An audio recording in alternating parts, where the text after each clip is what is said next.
Buenos días, muchas gracias por asistir a esta nueva sesión, esta nueva jornada de conferencias sobre la conquista del mundo por la imagen, Óscar Domínguez, su tiempo, su contexto.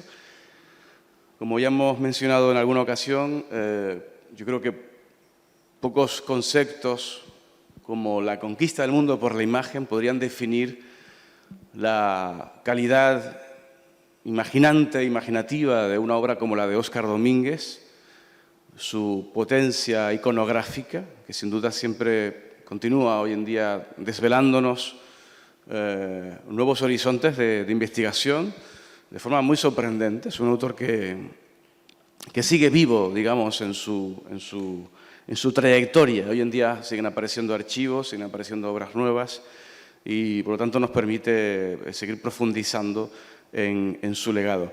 Bueno, hemos concebido estas jornadas. Para mí es un gran placer y un honor presentar a Gosselin Ixché, a Juan Naranjo, dos personas de una talla intelectual notable. Vamos a empezar con la charla de Gosselin.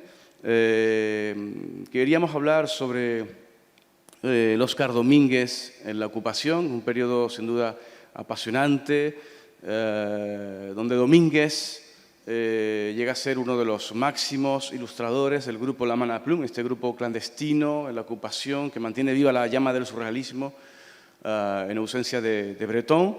En fin, vemos publicaciones como Nuit comme une cravate del 41, como Domaine del 42, Le Grand Ordinaire 43. Vamos a ver que es un autor realmente, Domínguez, que está muy presente en ese momento en la resistencia poética y a su vez política de este París ocupado. Siempre se ha dicho, tal vez siguiendo el hilo de algunas afirmaciones hechas por algunos amigos de Domínguez, siempre se ha dicho de su condición apolítica o que era una persona ajeno a toda dialéctica, incluso se llegó a decir, ¿no?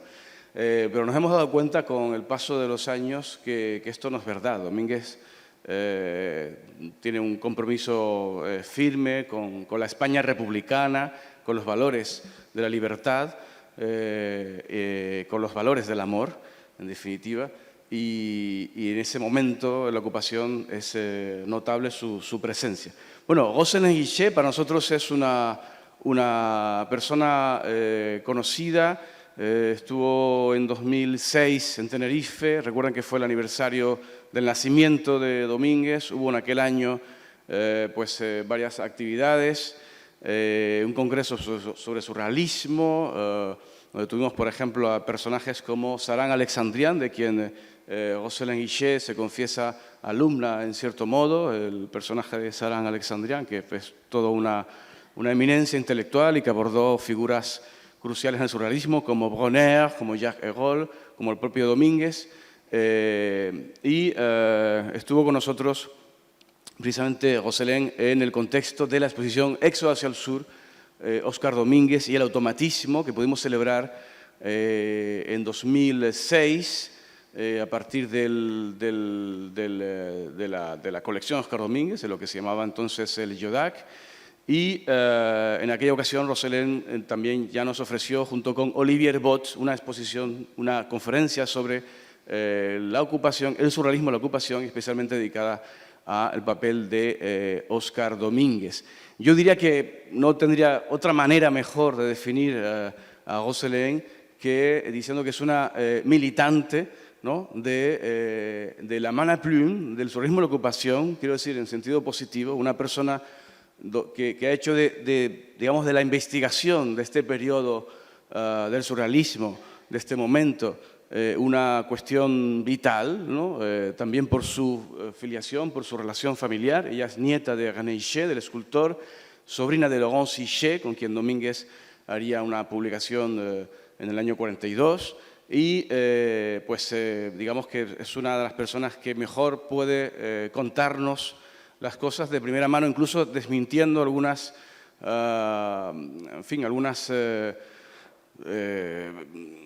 anécdotas, algunos hechos que tal vez la historiografía ha mal interpretado o contado a medias. Ella, como digo, es una investigadora activa que continúa realizando trabajos, investigando los archivos sobre este momento del surrealismo. Hay que decir que Roselyne Guichet ahora mismo es la directora de este proyecto Surrealismus, yo creo que única revista en activo que dedica sus páginas al surrealismo. Está en la tienda de TEA, por cierto, pueden conseguirla allí.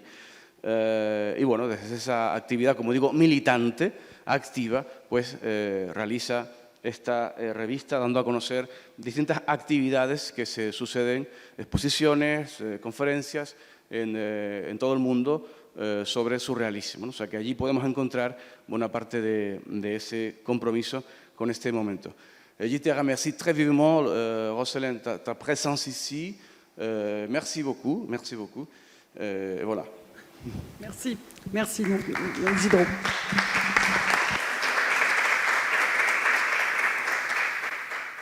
Alors, tout d'abord, je tenais à remercier Muchas gracias. Gracias a TEA, Tenerife Espacio de las Artes, y gracias a Isidro Gutiérrez por su invitación, y también gracias a su equipo activo, eficaz.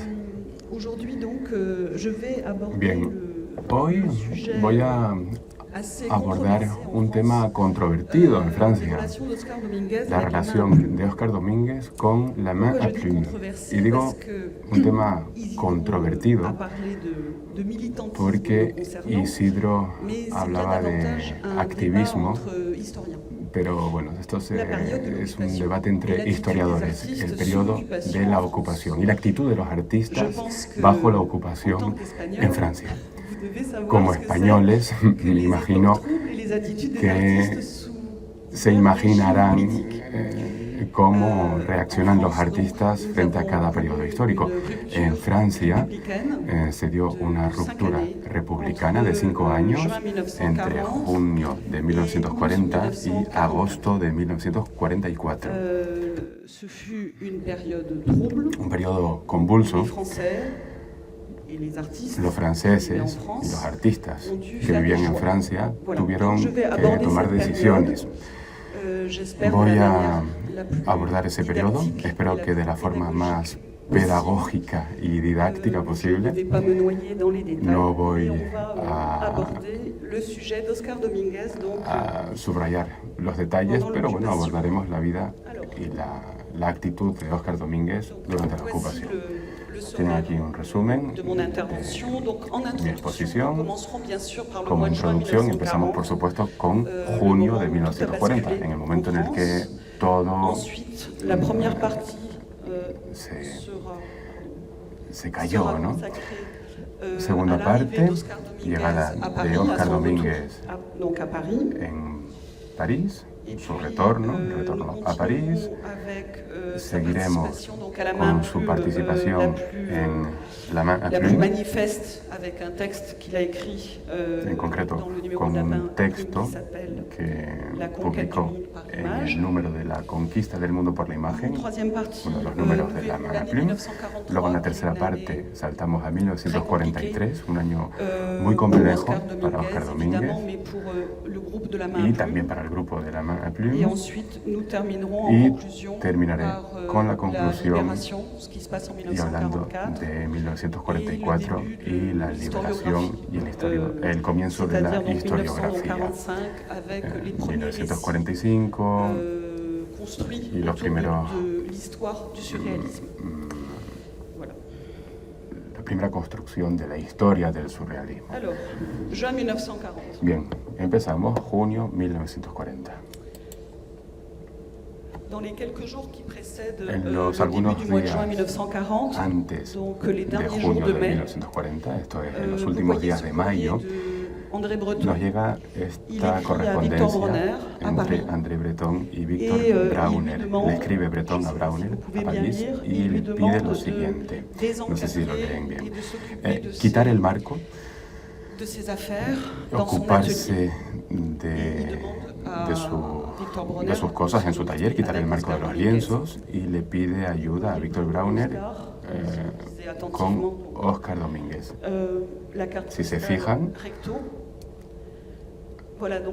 ven el texto de la postal a finales de junio. André Breton está en Poitiers y está ahí porque al principio de la guerra, en septiembre del 39, se le pidió encargarse de la Escuela de Instrucción Aeronáutica Militar de Poitiers. Él, como psicólogo, debe ocuparse de los reclutas franceses desde septiembre de 1939. Él está en Poitiers, se aburre, va a los cafés. Es el periodo de la drôle de guerre, como se llama en Francia, porque no ocurre nada entre septiembre de 1939 y 1940. Es como un periodo de impasse, de espera. Breton está ahí, en Poitiers, conoce a una joven. Aquí la ven, Maud Bonneau. Quizás les diga algo este nombre en Tenerife, puesto que ella, después de casarse con Óscar Domínguez, se casó con Eduardo Westerdal. Bien, Maud está con Breton durante meses en los cafés y esta carta, en el momento de lo que se llama la debacle en Francia, en junio de 1940, Breton confía las llaves de su taller en París a Maud, a quien conoce ya desde hace unos meses, en los cafés de Poitiers. Ella recibe lo que Oscar y Brauner le habían enviado y ella, bueno, está en París y ese material lo deja en el taller. Y estos nombres volverán a salir en la conferencia. Victor Brauner y Rius. Qu'il a confié évidemment, qu'il a parlé de tout cela donc à Robert Rius. Robert Rius fue el destinatario y que es en ese momento el secretario de André Breton y el secretario también del grupo surrealista en París. En 1943 volveremos a hablar de Maud. No es la protagonista de la conferencia, pero volveremos a nombrarla. Junio 1940. Llegan a los Campos Elíseos el 14 de junio de 1940 los soldados alemanes.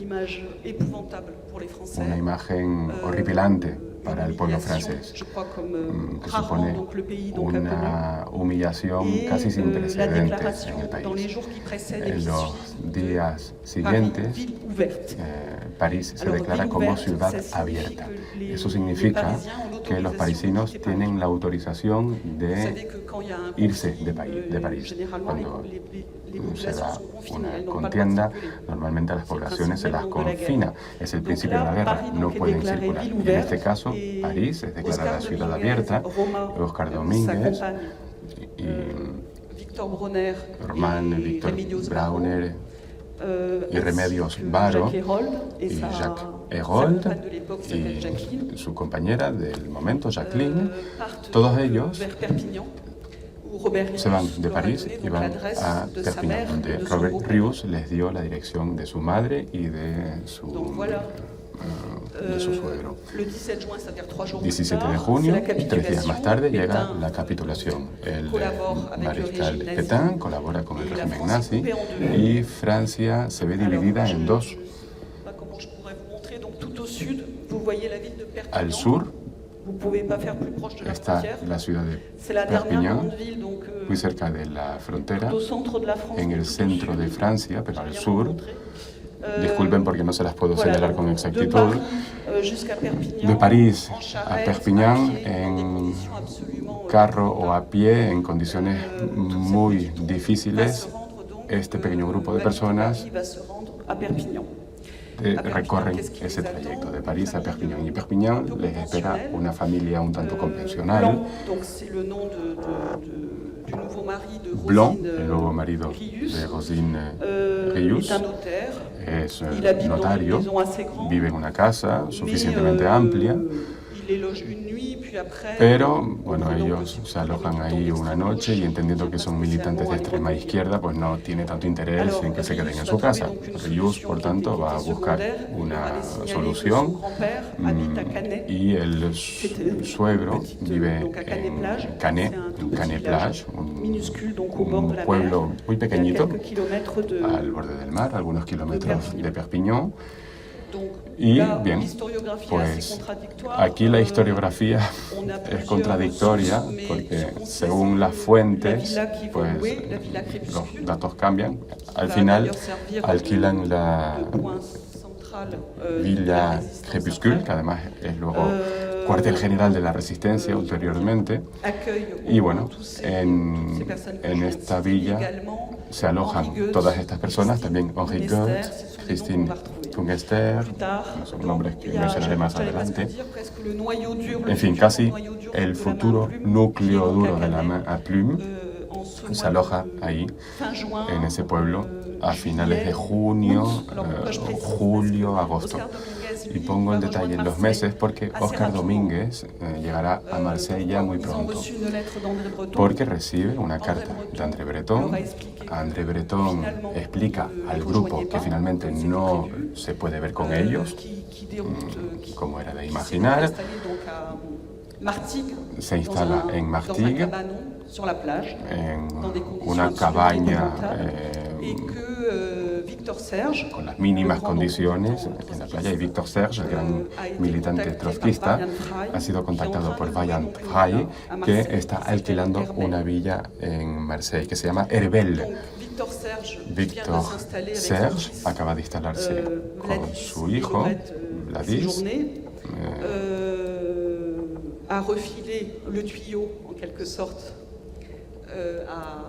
de alguna manera cede el testigo a André Breton, que va a Herbel con su mujer, Jacqueline Lamarche, y su hijo pequeño, que tiene 4 años. Óscar entonces decide unirse a Breton de manera inmediata.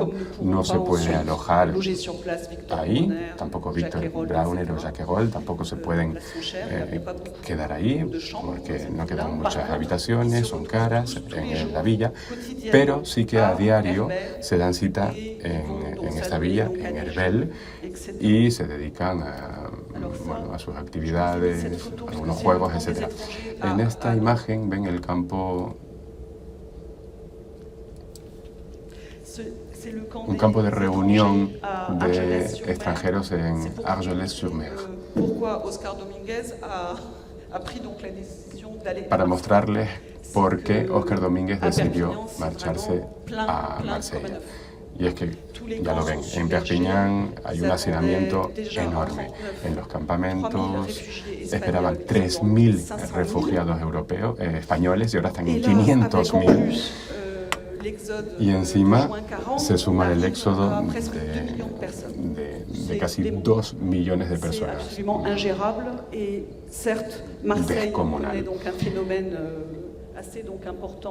Y por otro lado, a partir de junio de 1940, Marsella es una ciudad enorme y que ofrece más posibilidades. Je vais laisser le traducteur peut-être traduire ce qui est écrit. Dejo aquí la imagen para que pueda leerse. Encontré aquí a la mitad de Montparnasse y de Magot, Mabille, Guy, de Breton. Todo el mundo intenta irse a México, sin embargo es más difícil de lo que pensábamos. Calculamos que para que puedan llegar 120.000 españoles a México, eso llevaría casi 3 años de tiempo. Bien, y es la carta que envía Óscar Domínguez a Jacques Hérold.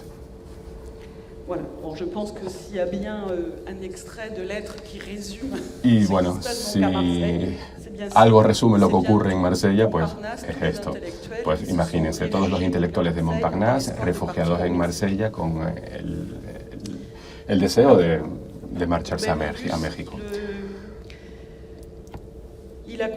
Robert Rius, en esta imagen, está con Remedios Varo y Huguet Lamba, pensando que podrán exiliarse a México. Únicamente será Remedios quien pueda marcharse, pero más tarde, en 1941, con Benjamin Pérez.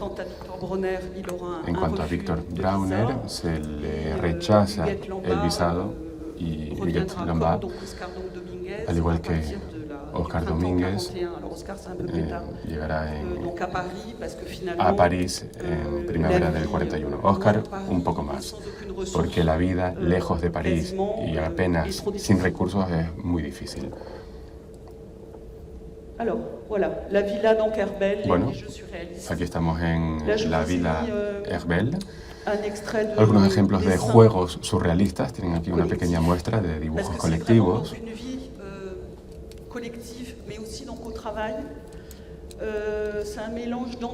Aquí, bueno, se aburren, pero al mismo tiempo intentan ocuparse como pueden. Tenemos testimonios y también trabajar. Este grupo pues se dedica a esas actividades. Entre los diferentes trabajos más interesantes en la Villa Herbel, en el año 40 y en el 41, tenemos este Juego de Marsella, así se llama. Es una baraja de cartas reinventada por los surrealistas. La carta de Freud a la izquierda es obra de Oscar Domínguez, al igual que otras. A la derecha está la de Víctor Brauner y arriba de Max Ernst. Voilà, donc là, on a le groupe, j'allais presque dire qu'on va retrouver dans la main plume, aquí tienen el grupo que luego constituirá el Main Plume, sin Breton, que tuvo que huir in extremis a Estados Unidos. Y aquí tenemos a Jacques Herold, Domínguez. Voilà, une photo qui est aussi très forte, très émouvante. Aquí otra foto on peut voir donc André Breton et sa fille Aube, muy llamativa, André Breton y su hija Aube. A la izquierda, Sylvain Hitting, no sé si le conocen, en Francia es muy conocido porque es un cómico de las grandes películas de Renoir de los años 30. Siempre protagoniza sus películas. Y será él quien dé con cómo sobrevivir en Marsella con otros activistas trotskistas. Y van a crear la cooperativa Mordoré, que se conoce más familiarmente como Croquefruit, de confitería, ¿no? Una cooperativa de confitería. Sylvain Hitting será torturado por un alemán, Klaus Barbie, en Lyon, cuando será capturado y morirá a manos de este alemán. Y Elena y Wilfredo Lam parten a las Antillas con André Breton y su hija Aube. Hacen escala en las Antillas. Y Oscar Domínguez y Jacques Herold, los dos últimos, los que están haciendo el payaso, ellos se quedarán en Francia. Aquí ven a Jacques Herold. Desgraciadamente es la única foto que tenemos de este periodo. Está ahí trabajando, está enrollando una pasta de almendras, una especie de bocado de pasta de almendras que, por cierto, se vendía muy bien. Hasta que Ditkin fuera detenido. Y aquí una última foto de todo el grupo en Marsella. Conocen ya algunos de los personajes, bueno, el mismo grupo, con Jacqueline Lombard en el centro, y a la derecha algunos dicen que es Robert Hughes. Yo no estoy del todo convencida por las gafas. Y bueno, tengo mis dudas. Bien, primera parte. Empezamos con la Main Plume. Oscar Domínguez está en Marsella hasta el verano de 1941. No tenemos muchos documentos. Yo para esta conferencia he intentado investigar los lugares en los que pueda estar Óscar Domínguez y un calendario más preciso entre junio y diciembre de 1941. En otoño estamos seguros de que está en París, porque Víctor Brauner escribe una carta donde dice que ha recibido noticias de Domínguez y corrobora que ya está en París, pero entre tanto sabemos que Víctor Brauner está en Marsella en julio porque le operan y Robert Rius y su mujer, que están de viaje de novios, le visitan y probablemente Domínguez también esté ahí. Ahí estamos en junio, julio. Pero bueno, no tengo mucha más información y no soy biógrafa de Domínguez. Y entre septiembre y octubre, antes de llegar a París, pues no se sabe muy bien dónde está. En cualquier caso, en octubre, según el testimonio de Víctor Brauner, Domínguez llega a París y participa en un grupo. Nos remontamos a otoño de 1940. Las primeras revistas de la resistencia en Francia se remontan al otoño de 1940. Es la revista Résistance, editada por la red del Museo del Hombre, a quien pertenece el padre de Hichet, que es Laurent Hichet. Luego Valémique, otra revista editada por la red del Museo del Hombre, y Petit Zèle, que un año más tarde será la famosa revista Combat. De las primeras reuniones tenemos testimonios en otoño de 1940, pero la primera revista publicada es en primavera de 1941. Y a partir de ahora menciono las fechas con cuidado, porque tenemos fechas de la ocupación, de declaraciones que no siempre son exactas. Hay que considerar el contexto. La revista La Main à Plume, durante la ocupación, se declara a la BNF, a todas las instancias oficiales. Aún no es clandestina, lo será más adelante y verán por qué. En cualquier caso, en 1941, el primer número se publica legalmente, aunque sin firmar. Se edita anónimo. Rápidamente les describo los personajes. Laurent Hichet, de izquierda a derecha. Manuel Viola, que lo conocen en España con el seudónimo J.V. Manuel.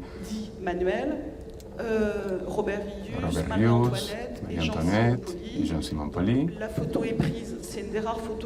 Una de las pocas fotografías que tenemos en esta casa en París, el cuartel general de la Main à Plume desde el comienzo.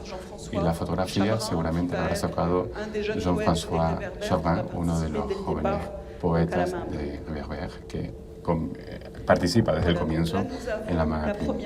Tenemos aquí la primera página de la Main à Plume, mayo del 41, ya que en esa fecha se declara la revista. Y al final de ese état de présence figura una frase que va a generar mucha controversia.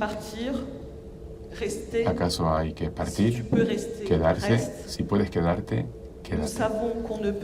Sabemos que no se puede huir más que en el espacio. Y no somos aún lo suficientemente viejos como para jugar dignamente al juego de sálvese quien pueda.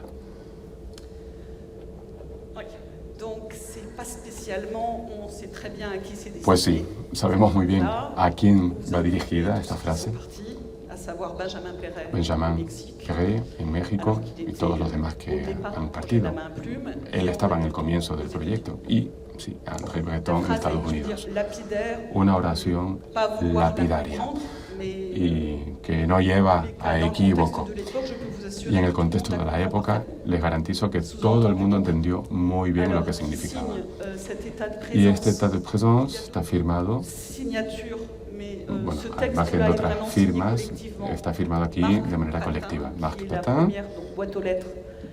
de la main à plume, Jean-François Chabrin, primer buzón de la main à plume, Jean-François Chabrin sont issus des Réverbères, ambos de Réverbères, Adolphe Hacker, qui est un grand donc, militant trotskiste, militante trotskista, surrealista, très proche d'André Breton, en la primera época, muy cercano a Auguste Perret y André Breton, Ville-Marie, Gérard, el pintor cercano al qui vient d'achever, j'allais dire, une période surréaliste, et qui va devenir achevé, le gendre d'Éluard, y que más adelante será el embrión la fille unique del movimiento, bueno, y se casará con la hija única de Éluard.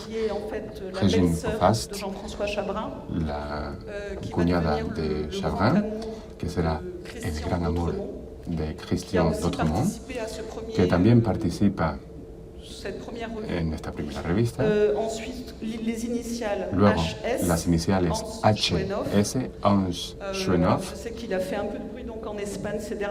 En los últimos años se le ha escuchado en España tras el libro de César González Ruano, ya que financia la main à plume, el primer traductor de Éluard en checo antes de la guerra, y quien César González Ruano había denunciado ante las autoridades alemanas bajo la ocupación francesa, lo que le vale una condena que evidentemente no tuvo lugar, puesto que se refugió en España desde el final de la guerra. Y parece que ha hecho una muy buena carrera en España, sin problema. Y luego Robert Hughes, del que ya hemos hablado. El resto de participantes en este primer número son Gérard de Sèvres, Christian d'Autremont, Achille Chabet, Christine Baumeister y Givet Viola, cuyos textos están adaptados y traducidos por Laurent Sichet. Bien, ¿qué decir de la primera participación de Oscar? Llega después de esta primera publicación anónima y hay una segunda publicación, Geografía Nocturna, de Réverbère, más que de main à plume. Curioso, él llega en este contexto y es muy interesante ver cómo ilustra la primera obra de Christian d'Autremont, que es muy joven en aquel momento, un joven belga, y como digo, Domínguez ilustra su primera obra. Ven que la portada está muy cuidada. Y es interesante ver que hay una primera versión de la portada que indica edición surrealiste y en la segunda versión se indica edición de la main à plume, ahí a la derecha. Vemos, por tanto, la ambigüedad entre ambos ejemplares. La main à plume viene del grupo surrealista de París o bien se trata de algo totalmente independiente en guerra contra Benjamin Perret y André Breton, que entre comillas son como los padres. Creo que es la única ilustración de la que disponemos. Y bien, vemos un estilo más bien de los años 30. Aún no hemos llegado a lo que veremos en las próximas ilustraciones, en ese Oscar Domínguez de los años de la guerra.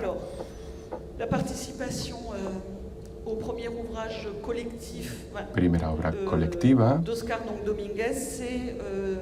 en la que participa Oscar Domínguez, Transfusion du Verbe.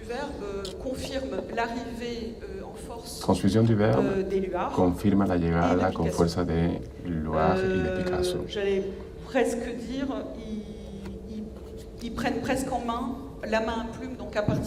Se acaparan prácticamente de la main à plume. Desde ese momento van a ejercer todo toda su influencia, su reconocimiento para ayudar al grupo.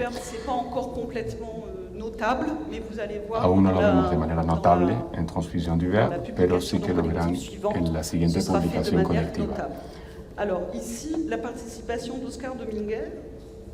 Bien, aquí Óscar Domínguez participa de nuevo y lo hace mediante una ilustración y se ve una transición, ¿no? Y se ve lo que va a venir. Vemos ya algunos temas que va a desarrollar en el 42 y casi de manera muy sistemática. Ahí lo ven, esa ilustración de Domínguez en este número. Ven ahí los nombres de los ilustradores. Junto con Domínguez está Aline Gagnaire de Reverber, Raoul Ubach, el gran Raoul Ubach, que comienza con la fotografía en la main plume. No es el Ubach post de los años 50, que al menos se conoce más en Francia, y su obra fotográfica se conoce menos en este momento. Tita, la compañera de J.V. Manuel, de J.V. Manuel Viola, y voy a mí. No cito a Pablo Picasso, pero ahí lo ven también. Segunda parte, primavera 1942. La conquista del mundo por la imagen. De hecho, la exposición del TEA se centra en este número emblemático de la main plume, en uno de los números más bellos, de hecho, con otro más que se publicará en el 43 en los cuadernos de poesía. Pero sí, aquí editado con el emblema la main plume y editado por main plume, probablemente, como digo, este sea el número más bello del grupo. Aquí está la portada con una obra de Pablo Picasso, cuando les decía que toma las riendas con todo su peso, pues ahí lo ven. Y ven ahí el listado de los participantes al inicio del grupo: Marianne, Patin, Régine Rouffast, Gérard Villamy, Christian D'Outremont, pero también hay recién llegados que siguieron a Paul Jouart y Picasso, como Georges Junier. De él hablaremos más adelante. Hay otros miembros también de Reverber que vienen del movimiento Neo-Dada, Jacques Bureau, resistente, Paul Chancel, seudónimo. Detrás de ese nombre hay varios autores que se esconden de la main plume, y lo mismo para Lucina Poem. Son autores que no quieren firmar por cuestiones de seguridad. Página 27. Texto teórico de Óscar Domínguez.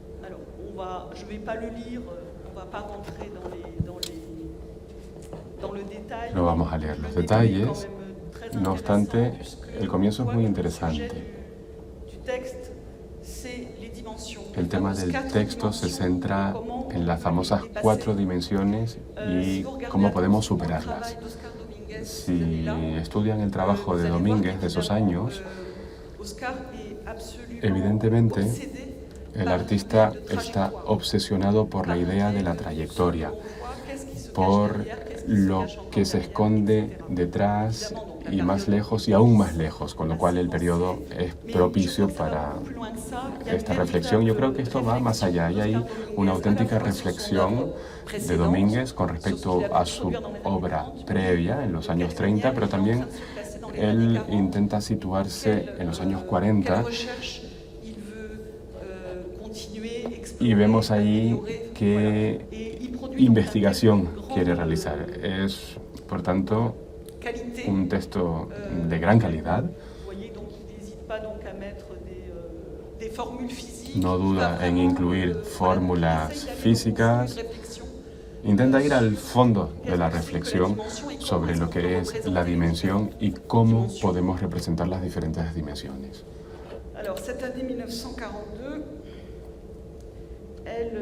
Verano 1942, un periodo convulso para la main plume, puesto que el colectivo se ve obligado a pasar a la clandestinidad. En junio de 1942, Paul Éluard, un poema que se llama Un seul pensée, va a ser publicado en Argelia, en Argel, que es un departamento francés en aquel momento, donde una buena parte de la resistencia francesa se ha organizado. Y este poema, Un seul pensée, de Paul Éluard, va a ser publicado en una revista que claramente pertenece a la resistencia francesa en junio de 1942. Y lo que ocurre es que los gaullistas intentan explotar con intensidad el poema, que luego se va a renombrar Liberté, y va a ser un poema catapultado en Francia a la zona ocupada.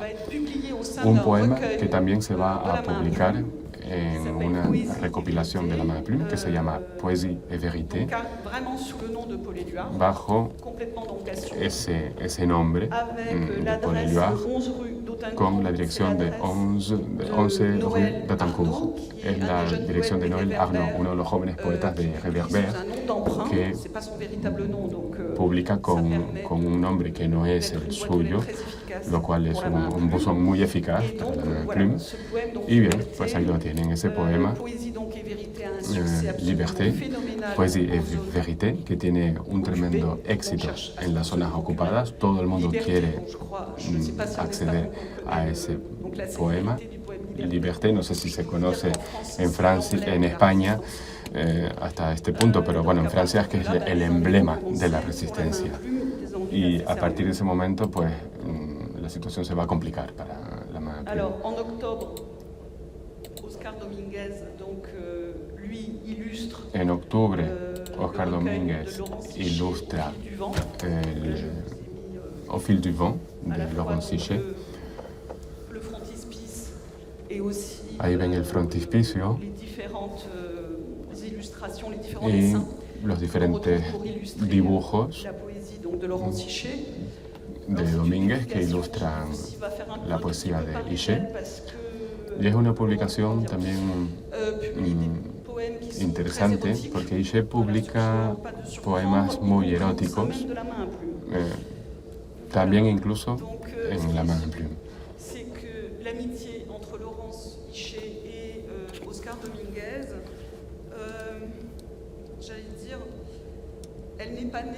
Y la amistad entre ambos, entre Sichet y Domínguez, no nace en la ocupación únicamente, sino también parte de esta colaboración en pareja.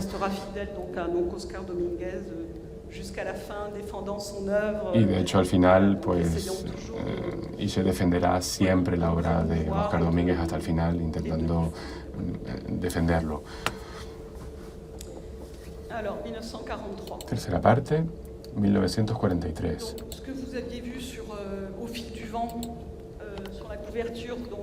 Lo que han visto en la portada de Au fil du vent se retoma en las 12 páginas libres de la main plume. Aquí en este caso, la main plume recibe la visita de diferentes oficiales alemanes, hay diversas detenciones. La compañera de Emmanuel y él mismo terminan en el campo de concentración de Auschwitz y mueren ahí. Y aquí les muestro la invención de Robert Hughes, que bueno, no es tanto obra suya. Si conocen ustedes las publicaciones modernas, quien inventa este formato, estos pequeños formatos, bueno, yo pienso en él porque hay una muy bella exposición en el Museo Picasso de Barcelona, pues es Daniel-Henri Cambeller, es él quien inventa este formato. Robert Rius retoma la idea y es una idea muy interesante porque permite ahorrar papel, porque son folios doblados en 4. En ocasiones hay una página suplementaria, dependiendo de las obras. Y entre enero del 43 y febrero del 44, los 12 números serán publicados con ilustraciones de autores muy conocidos como Dalí, Miró, Magritte, etc. Y toda esta gente no está en Francia, bueno, salvo Magritte en algún periodo. El resto de autores no están en Francia, son de la colección personal de Robert Rius, que tenía las llaves del apartamento de Breton, o bien de la colección de André Breton, y se publican además con la regularidad de un reloj. Domínguez ilustra Picasso en el último, el número 12. El texto es de Robert Rius en el número de Picasso y parte del diálogo es entre Robert Rius y Jean-François Chabrun.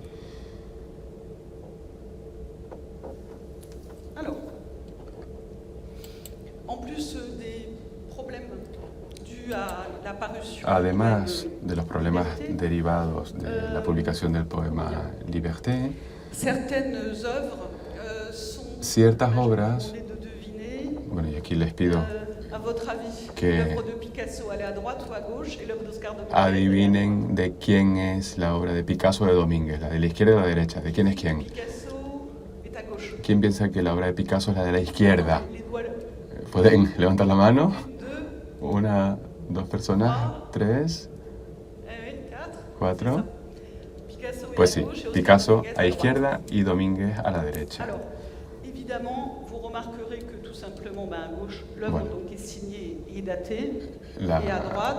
a la izquierda la obra está fechada y firmada y a la derecha pues no hay una firma, a lo mejor es una copia. Y incluso la obra está mejorada, si la ven con detalle. Voilà, ça sera mon incursion sur toute la polémique sur les faux faits par Domínguez. Pues sí, es la polémica de las falsificaciones de Domínguez. Si son todas estas falsificaciones iguales, pues no hablamos de falsificación, sino que hablamos de homenaje o de intento de financiar la resistencia. Al final, ese era el objetivo, el de sacar dinero para la resistencia. Y para mí no creo que sean obras falsas en el término jurídico del término, ¿no? Aquí tenemos algunas modificaciones en el lienzo. Hay que saber que Oscar, al igual que Laurent Fichet, Robert Rius, Manuel Viola, se pasan el día en la rue de Augustin al lado de Picasso. Y Picasso les da de comer y les protege. Tienen que saber que bajo la ocupación los ciudadanos están confinados y hoy en día todo el mundo sabe lo que es estar confinado.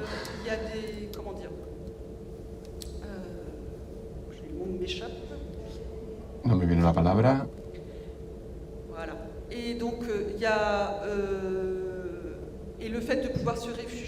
Sí, la gente no puede salir y en este caso el hecho de que los artistas estén en la casa de Picasso y que puedan ahí vivir, pues lo que ha hecho Picasso para los miembros de la main à plume es muy generoso y los artistas pues se lo agradecerán siempre, ¿no?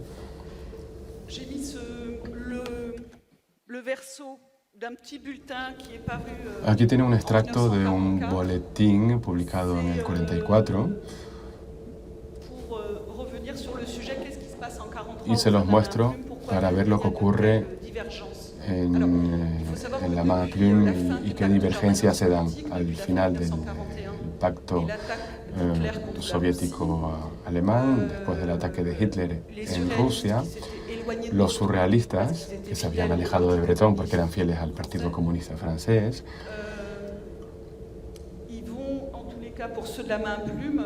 al menos los que pertenecen a la main à plume, van a implicarse en la resistencia francesa con De Gaulle, porque en cualquier caso los comunistas franceses han entendido que si no están con De Gaulle, pues eso les iba a plantear problemas y iban a perder toda credibilidad. Finalmente, los valores que defienden consideran que están más cerca de la resistencia francesa que de Gaulle y de la Francia libre.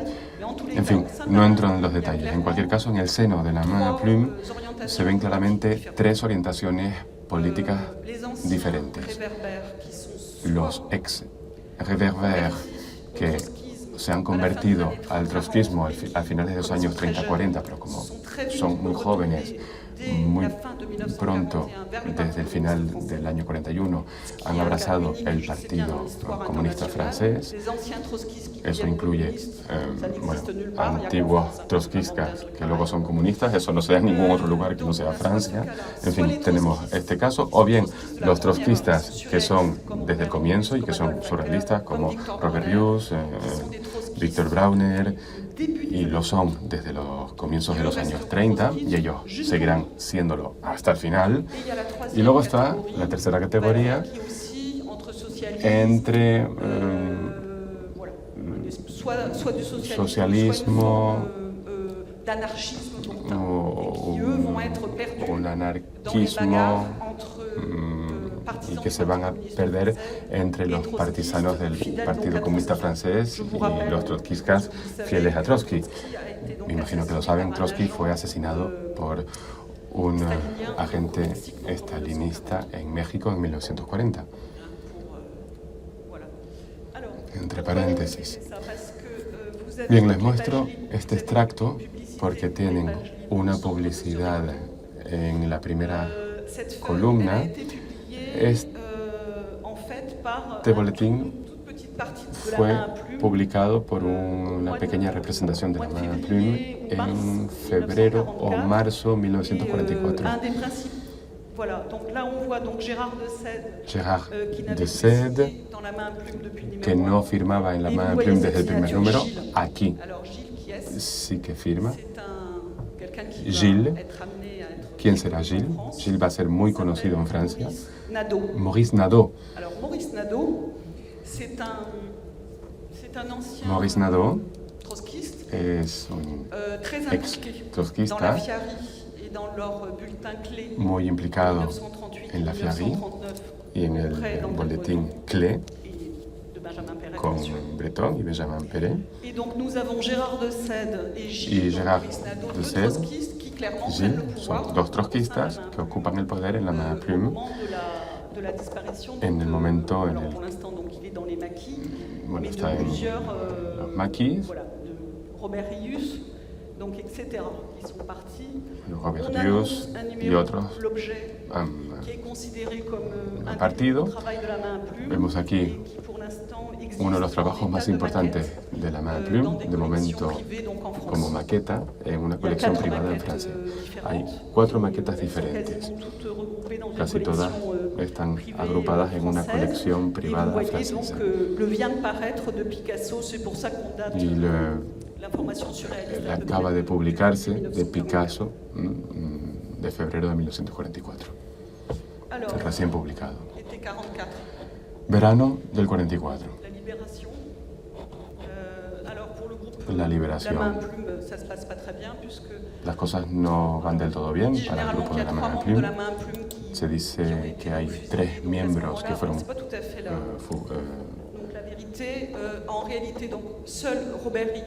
fusilados. Solo Robert Rius forma parte del grupo, la main à plume. En cualquier caso, en Fontainebleau junta a un maquis que tiene que recuperar armas para participar en la liberación de París, prevista en agosto, no se sabe muy bien cuándo. y desde comienzos de junio se suma al movimiento de Fontainebleau y durante varios días van a esperar que los otros miembros de la Main Plume que se habían comprometido en la lucha, pues que se sumen a ellos. Esperan en vano. Está Robert Hughes, Jean-Simon Pauly, director de los cuadernos de poesía, y está también Marco de Negos, que es un joven del boletín del 81, que es una publicación que se publica en Quenoa, al lado de Lille.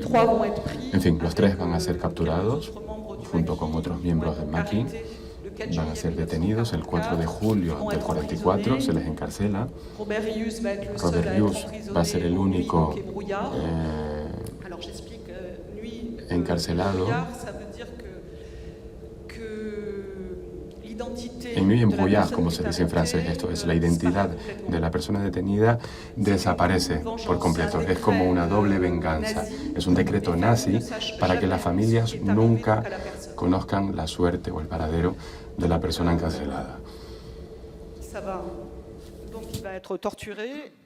Será víctima de torturas y, a la postre, ejecutado. La liberación de París. El resto de miembros del grupo de la Main Plume que se habían quedado en París en una situación compleja.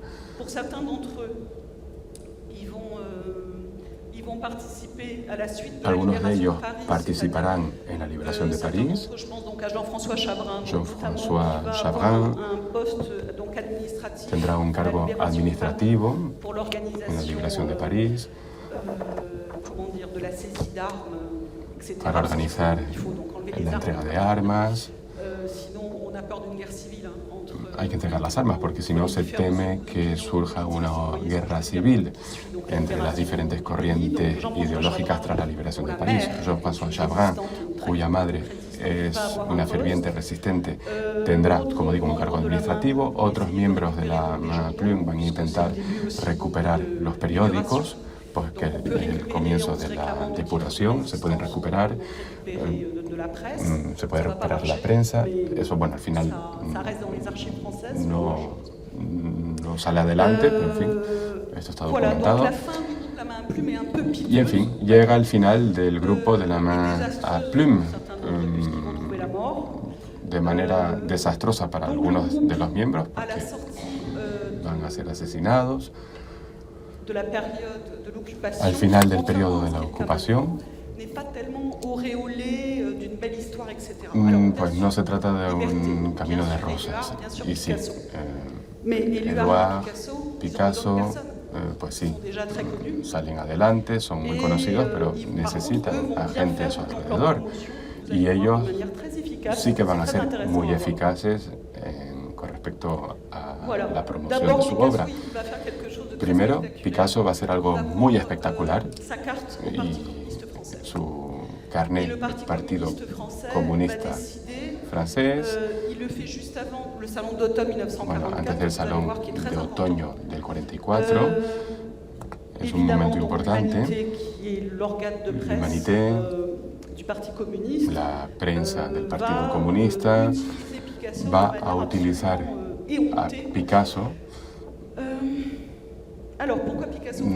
de manera vergonzosa. ¿Y por qué Picasso se presta a esto? Él, que estaba más bien cerca de los anarquistas, que nunca se había metido en política, salvo para España, en ese caso es diferente, siempre estuvo cerca de los republicanos, como español en el exilio en París.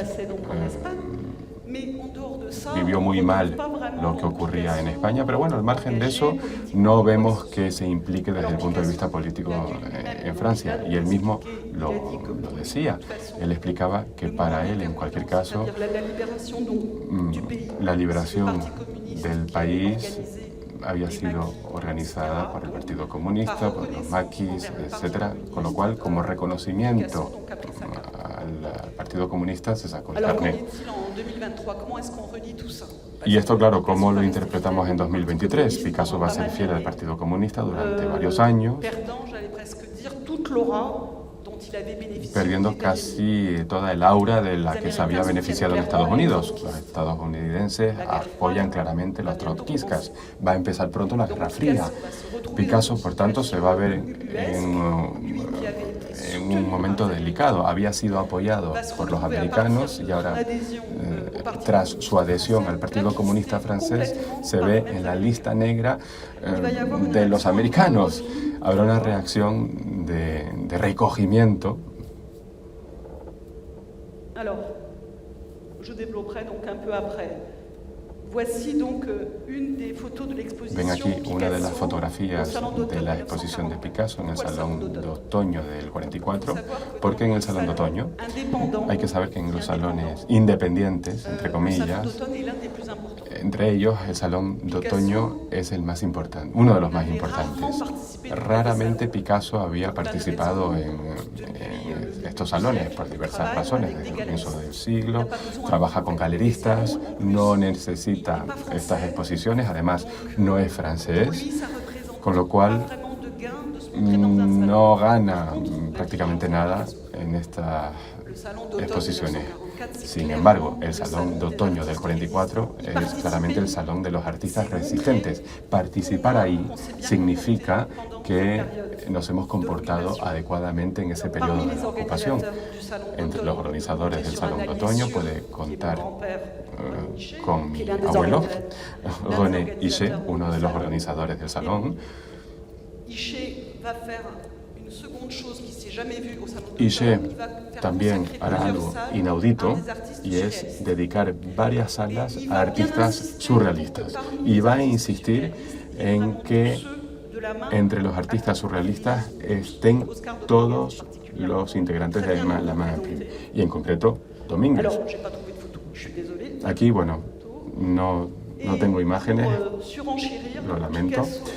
Y aquí ven a Picasso y a Loire siempre en octubre del 44. Transcurren muy pocos días entre todas estas fotografías. Y aquí, no sé si los distinguen, se ve a Picasso y a Loire un poco hacia la derecha, a la izquierda, mejor dicho. Está el Frente Nacional Universitario. Frente Nacional es el calificativo que se daban los resistentes al Partido Comunista bajo la ocupación. Y digo comunista, bueno, un poco con la boca pequeña, pero en fin, es el único movimiento que va a reivindicarse. No hay únicamente comunistas, pero bueno, ese es el Frente Nacional. Ahí están Picasso y Loire, que asisten a esta ceremonia de homenaje a los soldados comunistas. Y están ahí únicamente representando la obediencia comunista. Breton aún no ha llegado a Francia, espera la autorización del gobierno, porque todo francés exiliado durante la ocupación es considerado un emigrado. Tienen el mismo estatuto que los emigrantes de la nobleza francesa en el momento de la Revolución Francesa.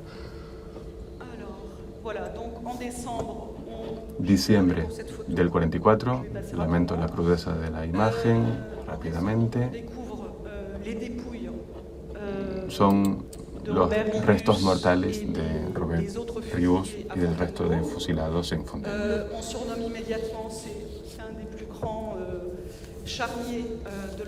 Una de las principales fosas comunes de la Segunda Guerra Mundial.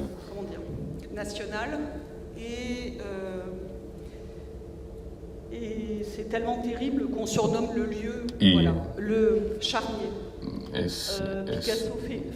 se llama este lugar como la fosa común. Y Picasso pinta un lienzo en las siguientes semanas. El osario, inspirándose en el Guernica del 37, ¿no? Voilà, Picasso est très présent, il faut savoir, dans la poésie de Rius, de Robert Rius. En la poesía de Rius, Picasso tiene peso. Vemos una foto también muy bella de un retrato, una obra de Picasso, un retrato de Robert Rius. Bueno, no se las he incluido, pero es muy bello. Enero de 1945. La main plume sigue en problemas. Marco Menegós, que había sido fusilado.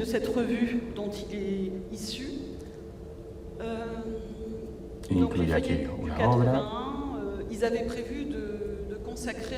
La revista 81 había decidido dedicar un nuevo número a los poetas de la main plume. André Stille, el dueño de la revista, resistente, que tras la guerra será redactor jefe de L'Humanité, que será además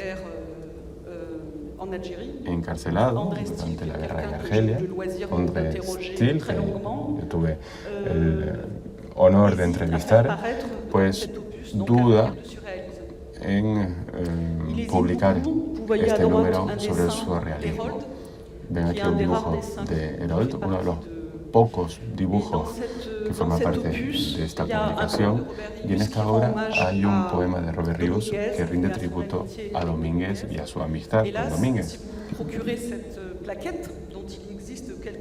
Existen algunos ejemplares, pero aquí no hay ningún trazo de la poesía que rinde tributo a Domínguez, porque desgraciadamente cuando se recuperaron los originales en el domicilio de André Stille, pues se modificaron poemas, entre ellos el de Robert Rius, que rendía tributo, como les digo, a Domínguez. Y cuando mostré esta imagen a André Stille muchos años más adelante, y me dijo, no, pero es imposible, no se ha publicado. Y le dije, sí, pues está aquí, este es el original. Bien, todo esto explica las relaciones entre la main plume y los artistas que formaron parte del movimiento. Están este tipo de historias y también acontecimientos graves de la época de la ocupación que no todo el mundo ha olvidado, y en concreto por parte de los actores y quienes han vivido ese periodo. Bien, pues Oscar Domínguez y la main plume representa una historia al tiempo de fidelidad y también de desarrollo.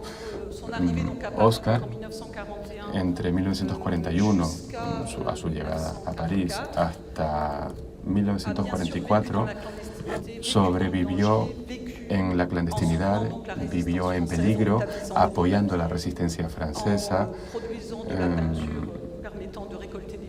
pintando para recabar fondos, porque los nazis, de manera paradójica, vituperaban el arte moderno, pero lo compraban, y de hecho de manera compulsiva, con lo cual las diversas obras cubistas, por ejemplo, que fueron recuperadas por los alemanes, pues ciertas luego fueron vendidas para poder financiar el Reich, y otras obras también fueron parte de las colecciones de estos señores que consideraban el arte degenerado. En fin, durante la ocupación, Oscar Domínguez prepara textos, uno que será publicado en el 45, y tiene su primera exposición personal en Louis Carré, y toda la producción de Oscar Domínguez de los años 40, si la observan con detalle, es tan extraordinaria como la obra de los años 30. Es diferente, pero vemos desde 1939, desde la exposición en Casa de Langlade, pues es una exposición que quedó en el olvido, porque no es la exposición del surrealismo del 38, menos prestigiosa, pero cuando vemos con detalle el contenido de la exposición y la crítica de André Breton, muy hermosa, donde quizás se analice de mejor manera la pintura de Oscar Domínguez, pues eso habla por sí solo, ¿no? André Breton estuvo en la exposición y redactó esa crítica, no peyorativa, por supuesto, crítica artística. Entonces, en ese periodo de ocupación se da ese periodo de desarrollo paradójico, o ese crecimiento, no tanto paradójico, pero sí que creció la pintura de Óscar Domínguez. Y ahora salimos de un periodo de pandemia, de confinamiento, por supuesto no estamos en guerra, pero en cierta medida se han cumplido las condiciones que quizás vivió también Domínguez durante la guerra. Esto es, unas condiciones en las que nos preguntamos qué es lo más importante, donde tenemos que tomar decisiones en todo momento. Y creo que para Óscar este periodo fue igualmente fecundo y que debemos considerar. No obstante, algunos le reprocharon la inspiración de Picasso y que haya adoptado en cierta medida su estilo, etcétera, etcétera. Personalmente, yo no lo veo así. Yo creo que, pues por supuesto, aprendió mucho de Picasso, pero ya era un pintor consolidado. Y ya de antes, no era un pequeño principiante que conocía a Picasso en aquel momento. No. Es un pintor, como digo, ya aceptado, reconocido.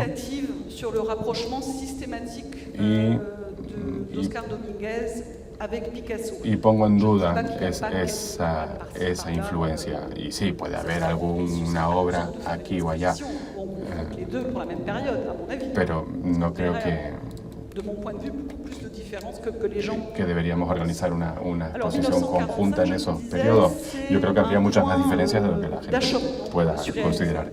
En fin, este es un momento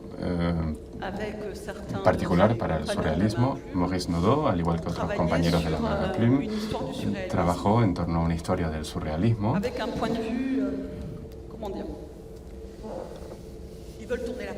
queriendo, ¿cómo decirlo?, queriendo pasar página de la influencia de André Breton desde los años 1929-30.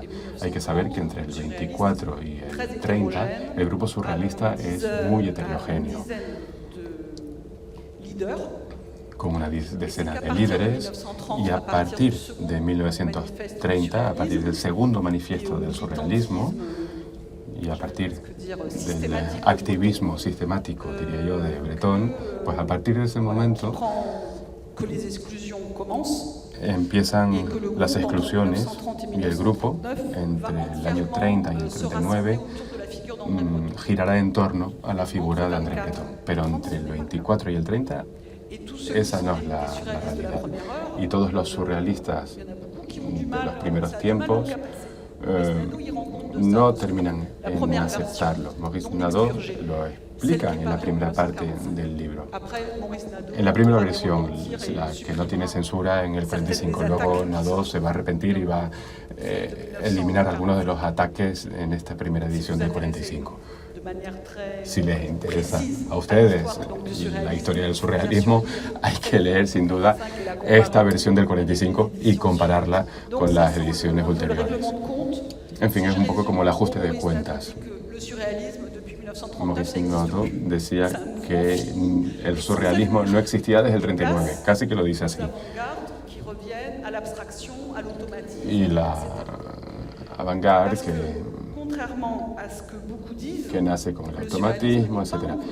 Pero el surrealismo no es un movimiento vanguardista, no es Dada, es el retorno al orden, el regreso a la figura, a la figuración. Eso es el surrealismo.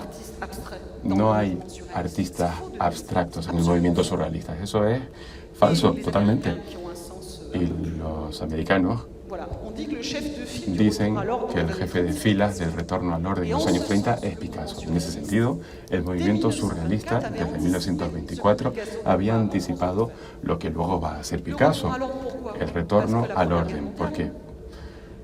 Por la Primera Guerra Mundial, la abstracción del principio del siglo, de 1905, 1906, el cubismo en 1912, después de la Primera Guerra, es insoportable. Negar al hombre. Acabamos de salir del hombre destruido, ¿no? Al contrario, hay que representar de nuevo al hombre, la figura, el retrato, el paisaje. Volvemos al paisaje, volvemos al retrato.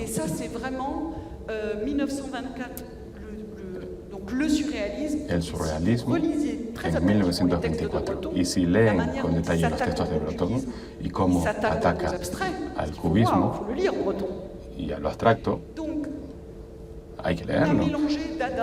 Mezclamos Dada y el surrealismo por razones que, en mi opinión, se deben a que los mismos actores están a menudo presentes primero en el cubismo, en el impresionismo, Picabia, que puede estar en ambos movimientos, impresionismo, cubismo, dadaísmo, surrealismo.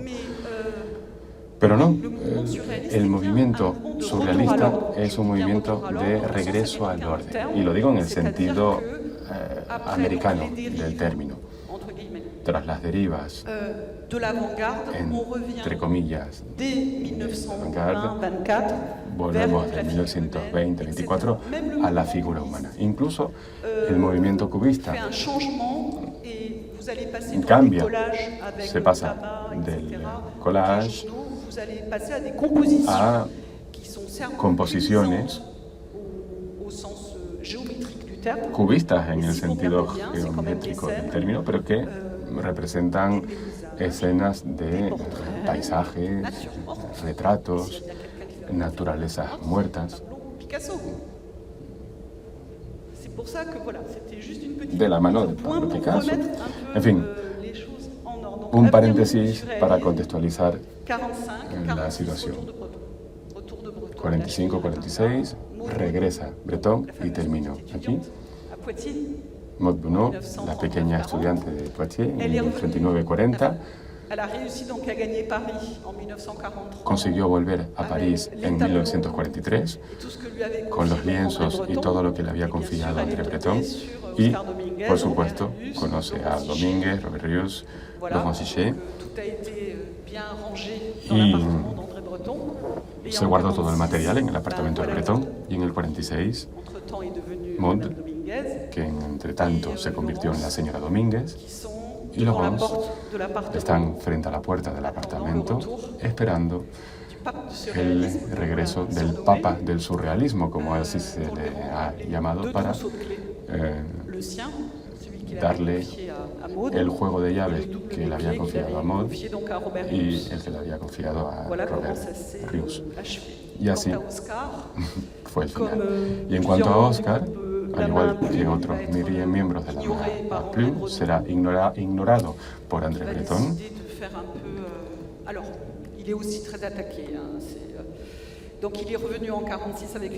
Vuelve en el 46 con una autorización del gobierno, Breton. Por supuesto, el libro de Maurice Nadeau no le gustó nada. Pero, sobre todo, considera que la adhesión de Picasso al Partido Comunista y el activismo de Paul Éluard y el acercamiento de Domínguez al Partido Comunista, pues eso es una línea roja. Breton sigue en su línea trotskista y decide eliminar del grupo surrealista a todos los sospechosos de acercamiento al Partido Comunista francés. Eso, por tanto, no va a ayudar a Domínguez, eso está claro. Tendremos ahí algunos años en los que Breton va a ser firme en esa postura antes de, por suerte, reconsiderar ese posicionamiento. Y Oscar, en los últimos años de Breton y en sus propios últimos años, porque muere antes de Breton, pues con suerte será de nuevo incluido en las grandes exposiciones surrealistas internacionales. Pero, en fin, la política de la ocupación, lo ven ustedes, desgraciadamente, tiene repercusiones en las carreras de los artistas. Y es algo que se debe recordar y espero que esta conferencia haya quizás respondido o quizás provocado algunas reflexiones. Muchas gracias.